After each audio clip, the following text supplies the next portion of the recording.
Gilberto Antonio Chamba Jaramillo, quien nació el 5 de octubre de 1963, se había enlistado en el ejército ecuatoriano y había escalado hasta el rango de cabo, pero en 1988 había dejado su carrera como militar para convertirse en un taxista en Machala. Su auto era uno de los más lujosos, realmente lo tenía de esa manera para poder llamar la atención de las mujeres. No dejaba que los hombres suban a su vehículo por más que le insistieran. Solamente tenía el taxi para aparentar ser una persona común y corriente, pero esto solo era una cortina que le servía para realizar sus fechorías. Los taxistas de Machala y Río de Oro contaron la historia de Gilberto, quien es considerado como uno de los peores asesinos en serie del país. Gilberto era una persona muy seria, clara, directa y muy concreta. Además, este hombre siempre vestía de forma clásica. Él era muy selectivo a quién subir en su taxi, ya que elegía solamente a mujeres que sean estudiantes y estén solas. Además, en su carro tenía una especie de bastón, la cual servía supuestamente para defenderse de ladrones. Pero la verdad era que esto le servía para asesinar de manera cruel a sus víctimas. Entre los años 1988 y 1993 había atacado al menos a 10 mujeres, de las cuales 2 eran menores de edad. Lo que él hacía luego de asesinarlas era dejarlas tiradas en la carretera solitarias y no dejaba una sola pista o huella. Lo que llamó la atención a la policía al ver los cuerpos era que todas habían muerto de la misma manera, ya que fueron atacadas con un objeto contundente. De esta manera, este hombre enloqueció a los policías durante 5 años. Entre muchas conversaciones se supo que el asesino era un taxista. De esta manera, y ya con la pista, fueron revisando los taxis hasta que dieron con el que tenía el bastón. Luego de ser descubierto, nunca negó que había asesinado a las mujeres. También llevó a la policía a los lugares donde mataba a sus víctimas. Gilberto contó la manera que lo hacía. Era muy sencillo, ya que se ganaba la confianza de las mujeres que llevaba en su taxi. Luego de eso, planeaba el día y la hora que acabaría con sus vidas. La condena que recibió por sus fechorías fue de 16 años. La verdad, una condena muy baja, ya que no había demasiadas pruebas que lo delataran. Además, llegaron a pensar que él realmente no era el asesino.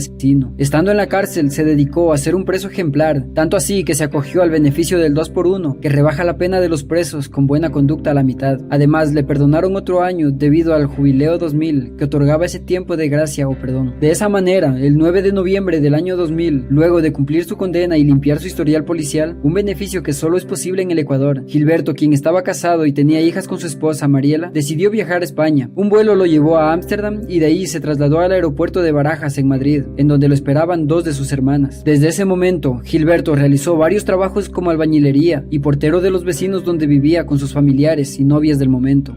En septiembre del 2004, Gilberto finalmente encontró un trabajo como cuidador de aparcamiento en un complejo de entretenimiento situado cerca de una facultad de Derecho. Allí no solo hacía de cuidador, ya que también colaboraba con la limpieza en las salas de cine. Nuevamente, fue detenido el 1 de diciembre del 2004, acusado de haber abusado y asesinado a María Isabel, una estudiante de la Facultad de Derecho de la universidad de la localidad. María sabía dejar su auto estacionado en el aparcamiento del cine, ya que le tenía miedo a la oscuridad. La última vez que la vieron con vida fue el 23 de noviembre. Había conversado con sus padres más o menos a las 10 de la noche. En la conversación, ella les había dicho que no iba a llegar a cenar. Luego de eso, la habían encontrado 2 días después en el barrio de La Bordeta. Tenía un pañuelo atado al cuello y habían tratado de esconder el cuerpo con bolsas de basura. La chica había sido brutalmente abusada. Luego de eso surgieron varias teorías sobre la muerte. Algunos hablaban de un crimen pasional, otros decían que fue por venganza, pero las amigas de María dieron la clave para atrapar al presunto asesino. En las investigaciones realizadas por la policía española, se pudo obtener varios testimonios de las amigas de María. Ellas dieron los datos suficientes para poder detener a Gilberto. María les había comentado a sus amigas que Gilberto la acosaba cuando iba a dejar o retirar su auto. Esto fue verificado cuando las otras chicas indicaban que Gilberto les pedía el número de celular con la excusa de que les iba a llamar en caso de que algo pase con sus vehículos. Pero esto solo había sido una excusa, ya que muchas de ellas recibieron llamadas acosándolas, y la única explicación que encontraron era que el cuidador del aparcamiento era quien realizaba las llamadas.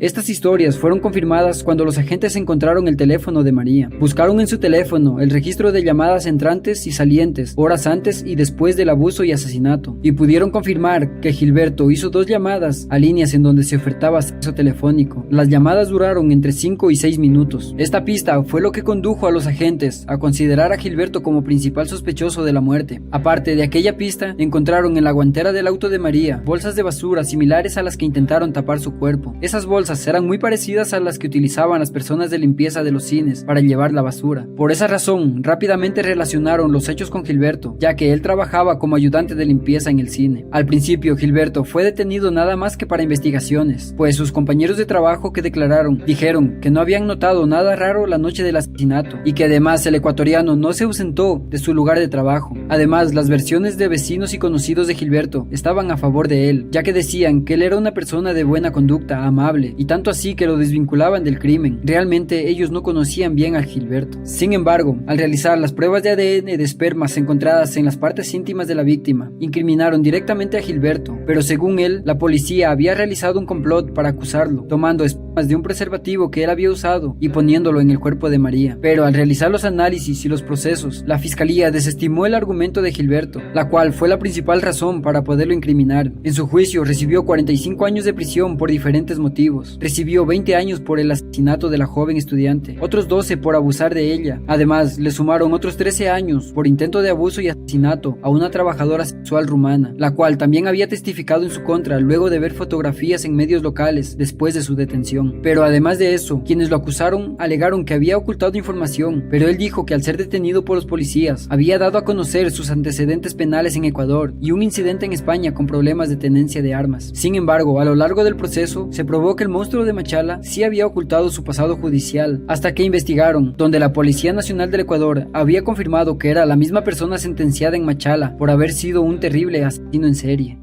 No se olviden de suscribirse para más casos y nos vemos en la siguiente historia.